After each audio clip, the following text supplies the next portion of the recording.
Hello friends, my name is Aarti Srivastava. I am from Department of Computer Science, Holkar science college.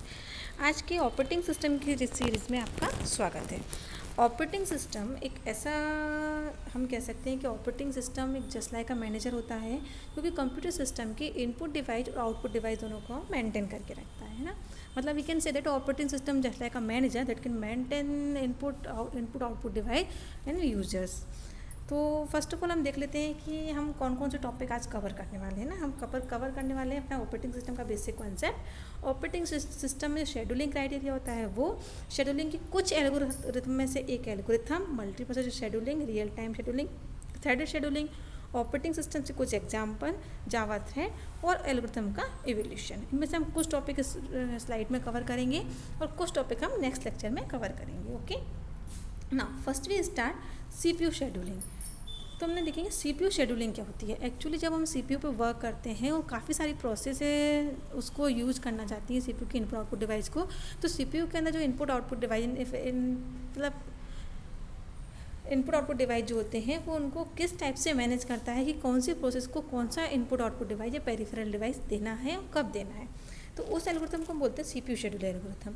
CPU schedule algorithm multi programming क्या है? A number of program can be in memory at the same time allow overlap of the CPU and IO. हम समझ सकते हैं कि जब हमारा system multi programming है तो कई सारे प्रोग्राम्स एक टाइम पर मेमोरी में वर्क कर रहे हैं और उनको इनपुट आउटपुट की और सीपीयू की आवश्यकता है।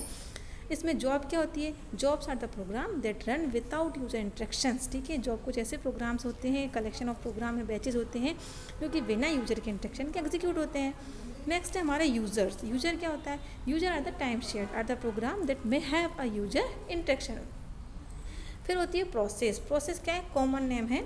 इसके बाद सीपीयू और आईओ वर्स साइकिल। सीपीयू और आईओ की कुछ साइकिल होती है जिसमें कि आपकी प्रोसेस एग्जीक्यूट होती है, मतलब पहले रेडी होती है, रन होती है, कभी कभी वेट में चली जाती है, कभी हॉल्ट हो जाती है, इस टाइप से।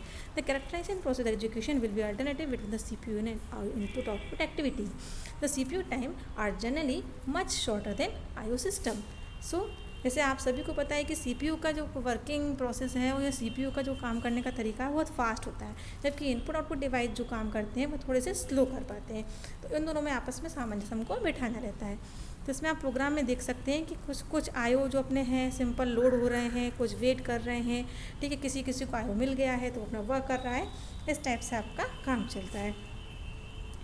नेक्स्ट हम देखते हैं कि सीपीयू शेड्यूलिंग में select from the among the process in memory that have ready to execute and allocate the CPU to one of them। हमको शेड्यूलिंग क्या करती है? शेड्यूलिंग उन प्रोसेस में से किसी एक को सिलेक्ट करती है जो कि बिल्कुल रेडी है एग्जीक्यूट होने के लिए, और उसको सिलेक्ट होने के बाद उसको सीपीयू देती है। तो सीपीयू को शेड्यूलिंग होती है, वो डिसीजन किस टाइप से लेती है? डिसीजन में take place when a process switch from running to waiting state. जैसे मैंने आपको बताया था कुछ स्टेट्स होती हैं। वेटिंग स्टेट जिसमें प्रोसेस आपकी वेट करती है, रनिंग स्टेट जिसमें प्रोसेस आपकी बिल्कुल रनिंग प्रोसेस में रन रहती है। एक प्रोसेस होती है रेडी स्टेट जो कि रेडी मतलब इसमें प्रोसेस आपकी रन होने से पहले रेडी रहती है। और फिर कुछ प्रोसेस रहती हैं आपकी वेटिंग स्टेट जिसमें कि अगर बीच में प्रोसेस को कुछ प्रॉब्लम है या कहीं किसी आईओ की आवश्यकता है और उसे आईओ नहीं मिला है तो उसे हम उसे वेटिंग स्टेट में डाल देते हैं। और एक स्टेट होती है आपकी टर्मिनेट, जिसमें आपका प्रोसेस यदि एग्जीक्यूट हो गई है तो उसे हम टर्मिनेट में डाल देते हैं। ठीक है, शेड्यूलिंग एल्गोरिथम नॉन प्रिमिटिव और प्रिमिटिव दो टाइप्स की होती हैं। ऐसे एल्गोरिथम जिसमें हम फोर्सफुली सीपीयू को ले लेते हैं। ठीक है, जैसे कि राउंड रॉबिन, ठीक है, एसजेएफ, ये आपके प्रिमिटिव एल्गोरिथम होती हैं। और कुछ होती है नॉन प्रिमिटिव एल्गोरिथम, इसमें हम सीपीयू को फोर्सफुली नहीं ले सकते। इसमें जब तक पहली प्रोसेस एग्जीक्यूट हो रही है तब तक सेकंड प्रोसेस को वेट ही करना पड़ता है। तो इससे ये कहलाती है आपकी नॉन प्रिमिटिव एल्गोरिथम, जैसे कि फर्स्ट कम फर्स्ट सर्व। ठीक है, आगे देखते हैं हम नेक्स्ट। उसमें ये कुछ आपकी टर्म्स हैं जो हमको पता होना चाहिए। क्या कि यूटिलाइजेशन क्या होता है? The fraction of time a device in is use, that means the ratio of in use time and the total observation time. Next आपका throughput, the number of job completion in a period of time. Service time, the time required by a device to handle a request. Next है queuing time, time on queue waiting for the service for the device. Residence time, the time spend by request at a device. Residence time को अपन calculate कर सकते हैं service time plus queuing time से। Response time, ठीक है, think time, ये आपके कुछ टाइम हैं जो कि आपके प्रोसेस को एग्जीक्यूट होने में लगते हैं। ठीक है, अब हम एक एल्गोरिथम पे बात कर लेते हैं। वैसे तो ऑपरेटिंग सिस्टम में कई सारे प्रकार के एल्गोरिथम का यूज़ किया जाता है, उनमें से कुछ एल्गोरिथम है फर्स्ट कम फर्स्ट सर्व, इसे हम फर्स्ट इन फर्स्ट आउट भी कहते हैं। इसके बाद नेक्स्ट एल्गोरिथम है शॉर्टेज ऑफ फर्स्ट, जो छोटी जो पहले एग्जीक्यूट होगी। फिर एक होती है राउंड रॉबिन, ठीक है, एक होती है आपकी प्रायोरिटी बेस्ड। तो ऐसे कई टाइप की एल्गोरिथम रहती हैं जिनका हम इसमें कैलकुलेट करते हैं। तो आज के जो लेक्चर है इसमें हम केवल फर्स्ट कम फर्स्ट सर्व पर फोकस करेंगे। तो फर्स्ट कम फर्स्ट सर्व को हम फर्स्ट इन फर्स्ट आउट भी कहते हैं, क्योंकि इसमें जो प्रोसेस पहले आती है उस प्रोसेस को इनपुट आउटपुट डिवाइस पहले मिलते हैं। इसमें हम ये नहीं देखते कि पहली प्रोसेस बड़ी है या पहली प्रोसेस छोटी है, बस जो प्रोसेस पहले आती है उसको हम पहले आईओ डिवाइस दे देते हैं। ये प्रोसेस सिंपल है, फेयर है, बट इसका पुअर परफॉर्मेंस होता है। क्यों? क्योंकि कभी कभी क्या होता है कि क्यू में कुछ बड़ी प्रोसेस आगे रहती हैं, कुछ छोटी प्रोसेस पीछे रहती हैं, तो उन छोटी प्रोसेस को वेट करना पड़ता है जब तक ये बड़ी बड़ी प्रोसेस एग्जीक्यूट नहीं हो जाती हैं। ठीक है, तो इसमें थोड़ा परफॉर्मेंस पुअर रहता है। नेक्स्ट है what are the average queuing and the residence time for the scenario. How to average queuing residence time depend on the ordering of this process queue. तो इसमें फर्स्ट कम फर्स्ट सर्व में example मतलब advantage ये है कि बहुत simple algorithm है, और डिसएडवांटेज ये है कि इसका परफॉर्मेंस पुअर रहता है। ठीक है, अब हम इसका एक एग्जांपल ले लेते हैं। जैसे कि आप देख सकते हैं स्क्रीन पर एक एग्जांपल है, इसमें 1 2 3 4 आपकी 4 प्रोसेस हैं। उन सभी का अराइवल टाइम दिया है 0 1 2 3 और एक सर्विस टाइम दिया है 8 4 9 5। अब first come first serve process है, तो हमको अराइवल टाइम का इसमें अभी ज़्यादा पार्टिसिपेट नहीं करना, फिर भी देख लेते हैं। अराइवल टाइम 0 पे क्या हुआ, अराइवल टाइम 0 था, प्रोसेस कौन सी आ गई P1। कब तक चलेगी 8 टाइम, ठीक है, 8 minutes 8 second nano second mini second micro second जितना भी उसको अपन ने लिमिट दी हो। तो कहाँ तक चलेगी आपकी P1 चलेगी 0 से 8। ठीक है, फिर आ गई आपकी P2, first come first serve है। P2 प्रोसेस छोटी है, अगर हमारा शॉर्टेज ऑफ फर्स्ट होता तो हमारी P2 पहले चलती, but first come first serve है।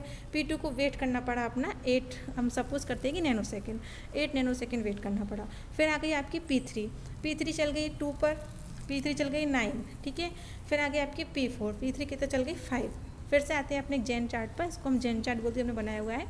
0 से 8 चली है हमारी P1, ठीक है, फिर हमारी P2 चली 8 से 4 बार चली, तो 8 + 4 कितना हो गया 12। फिर P3 आई, P3 चली 9 टाइम, 12 + 9 कितना हो गया 21।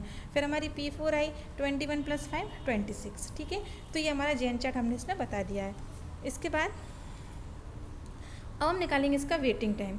वेटिंग टाइम कैसे निकालते हैं, एवरेज वेटिंग, पहले वेटिंग टाइम देखते हैं। वेटिंग टाइम मतलब P1 ने कितना वेट किया। P1 ने बिल्कुल वेट नहीं किया, जैसे ही वो आया उसका अराइवल टाइम 0 था, और P1 ने सीधे 8 - 0, वेटिंग टाइम कितना है इसका वेटिंग टाइम P1 का बिल्कुल भी नहीं था, है ना। नेक्स्ट क्या है 12 ने वेट, सेकेंड प्रोसेस ने वेट किया, फिर नेक्स्ट प्रोसेस ने वेट किया। तो इस टाइप से हम एवरेज वेटिंग टाइम इसका निकाल लेंगे। एवरेज वेटिंग टाइम कैसे निकालेंगे, हर प्रोसेस का एवरेज टाइम निकाल कर, वो वेटिंग टाइम निकाल कर उन सब का आपस में एडिशन करके जितनी प्रोसेस थी उनका अपन प्लस कर देंगे। एक अनदर एग्जांपल लेते हैं अपन। अनदर एग्जांपल में क्या है आपका प्रोसेस है P1 P2 P3, 3 प्रोसेस है। इसमें ड्यूरेशन दिया है 24 3 4, ऑर्डर है 1 2 3, और सबका अराइवल टाइम क्या है 0। दैट मीन्स क्या, 0 अराइवल टाइम पर सारी प्रोसेस हमारे पास क्यू में आ गई थी। अब हम फर्स्ट कम फर्स्ट सर्व कर रहे हैं, तो हम क्या करेंगे, P1 को सबसे पहले एग्जीक्यूट करेंगे, क्योंकि P1 आई हमारी सबसे पहले क्यू में है। तो P1 कितना चलेगी 24, जबकि P1 को 24 नैनो सेकंड चाहिए, तो P2 P3 को 3 और 4 नैनो सेकंड चाहिए थे, परंतु फर्स्ट कम फर्स्ट सर्व के कारण P1 ने 24 तक काम किया और P2 P3 दोनों ने वेट किया। बस इसका यहीं पे परफॉर्मेंस थोड़ा सा लो रहता है।